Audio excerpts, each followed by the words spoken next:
దానం గుప్తంగా ఉండాలి తప్పించి అతి ప్రచారం ఉండకూడదంటారు పెద్దలు. జగన్మోహన్ రెడ్డి దెబ్బతినది ఎక్కడ చివర్లో? ఈ సంక్షేమ పథకాలకు సంబంధించి ఇంటింటికో లెటర్ పంపించాడు ఫస్ట్‌లో. నేనింత చేశానని చివరేడాది. అవునని ఒప్పుకున్నారు. అయితే అవన్నీ సోషల్ మీడియాలో వైరల్ అయినాయి. అప్పటిదాకా మా బావ కష్టపడి తన పిల్లోడిని చదివించుకుంటున్నాడు. మా అక్క అద్భుతంగా సంపాదించుకుంటోంది. మా చెల్లెలు బాగా కష్టపడుతోంది. ఇట్లా అనుకునేవాళ్ళు. వీళ్ళు అట్టా చెప్పుకునేవాళ్ళు. ప్రభుత్వం ఇచ్చిన డబ్బులు ఆళ్ళకెవరికీ తెలవదు గదా! కానీ ఓపెన్‌గా నీకు ఇన్ని లక్షలు ఇచ్చాం, ఇంత ఇచ్చాం అంటే కాదు అనడానికి లేదు అక్కడ ఆధారాలతో సహా ఉన్నాయి కాబట్టి. ఇది వీళ్ళకి ఒక హ్యూమిలియేషన్ ఫీల్ అయ్యారు. తీసుకున్నది ఫ్రీగానే. ప్రభుత్వం ఇచ్చిందే. ఆ టైంలో వీళ్ళేం తీసుకొచ్చారు తెలుగుదేశం, జనసేన, బీజేపీ అది నీ హక్కు. వాడు అబ్బ సొమ్ము ఇచ్చాడా? వాడు భారతీయ సిమెంట్ సొమ్ము ఇచ్చారా? ఇట్లా అది మాట్లాడారు. దాంతో వాళ్ళల్లో మానసిక సంతృప్తి, జగన్ పట్లన కొంత వ్యతిరేకత. ఏది పథకాలు తీసుకున్నోళ్లే ఓట్లు అగ్నెస్ట్‌గా వేయడంలో అదొకటి. ఎందుకంటే 3, 4 సార్లు నాయకులు ఇళ్ళ దగ్గరికి వెళ్ళమన్నాడు.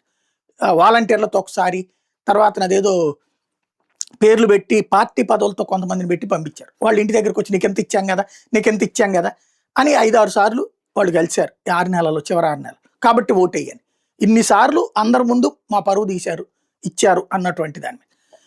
అప్పిచ్చినోడు ఇంటి ముందుకు వస్తే ఎట్లాంటి ఫీలింగ్ వచ్చిందో అట్లాంటి ఫీలింగ్ వచ్చింది. ఇప్పుడు ఈ ప్రభుత్వం వచ్చిన తర్వాత అదే వాళ్ళందరి ఎదురుగుండా ఏదో మనకి బహుమతుల ప్రధానోత్సవం లాగిస్తున్నారు ప్రతి సంక్షేమ పథకానికి. అది వాళ్ళల్లో ఒక నెగిటివిటీ వస్తుంది. అది చెక్ చేసుకోవాలి. నెంబర్ 2 వచ్చేటప్పటికి సర్వేల పేరుతో ఏడిపించుకు తింటారు. పబ్లిక్కి చిరాకు పుడుతుంది. సర్వేలు సచివాలయ ఉద్యోగులతో సర్వేలు చేపిస్తున్నారు. ఇదివరకు జగన్ వాలంటీర్లతో చేపిస్తే వీళ్ళు సర్వేలు సచివాలయ ఉద్యోగులతో చేపిస్తున్నారు.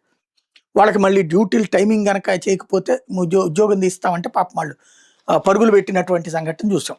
చివరికి కొంతమంది గుండెలాగి చచ్చిపోతున్నటువంటిది ఇది.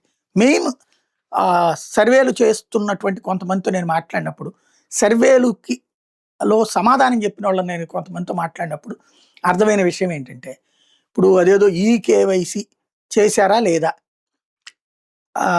అన్నటువంటిది సర్వే చేయమంటారు.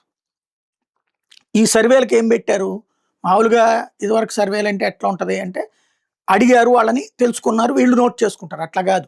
వాళ్ళతో సర్వే చేసినట్టు తంబు కూడా తీసుకోవాలట.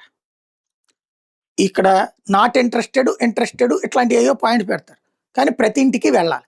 ఇప్పుడు వెళ్ళగానే వాళ్ళు ఏం చేస్తున్నారు? ఏమయ్యా నువ్వేంది పద్దాక సర్వే అంటావు, ఈకేవైసీ అంటావు, లేకపోతే ఇంకోటి కూడా ఏందో మాకు తెలవదు. లేబర్ కదా వీళ్ళందరూ కూడా. మాకు ఏందో తెలవదు. నువ్వు వస్తావు, అది తెలుసా అంటావు, లేకపోతే అది జరిగిందా అంటావు. మాకు తెలవదరా నాయన అంటున్నావు. ముందు అసలు మాకు ప్రభుత్వంగా మీరు వచ్చి ఏం చేయాలయా? పెన్షన్ ఇవ్వాలి కదా. 60 ఏళ్ళు దాటిపోయింది, పెన్షన్ ఇవ్వట్లేదు మీరు. 50 ఏళ్ళకి పెన్షన్ అన్నారు, ఇవ్వట్లేదంటే సార్ అది మేము చేసేది కదా నిర్ణయం, ప్రభుత్వం అంటే అయితే వాళ్ళనే రమ్మని నువ్వేంది బో అంటున్నారు. వీళ్ళు ఈ ముక్కని ఇక్కడ రాయలేరు. సార్ పోనీ తంబేయండి సార్ అంటే, ఎందుకేయాలా నేను నీ దగ్గర సర్వే నాకు అవసరం లేదని చెప్తున్నాను కదా అంటున్నారు. వీళ్ళు ఈ మాట అక్కడ అధికారులకు చెబితే కానీ ఈ చేత కావట్లేదు, పెర్ఫార్మెన్స్ నాన్ పెర్ఫార్మెన్స్ అని తీసేస్తానంటున్నారు. పోనీ అది ప్రభుత్వంగా ఆ విషయం చెప్తున్నారు వీళ్ళు. నేను విన్నది, నేను మాట్లాడింది అయితే మాత్రం సర్వేలకు విసిగిపోతున్నారు అక్కడ పబ్లిక్. ఈవెన్ ఐవీఆర్ఎస్ కాల్స్ కూడా విసిగిపోతున్నారు పబ్లిక్. ఆ అతి సర్వే అనేటటువంటిది చాప కింద నీరులా ఉండాలి. జనాల్ని విసిగించేలా ఉండకూడదు. అది ఆలోచించుకుంటే బెటర్.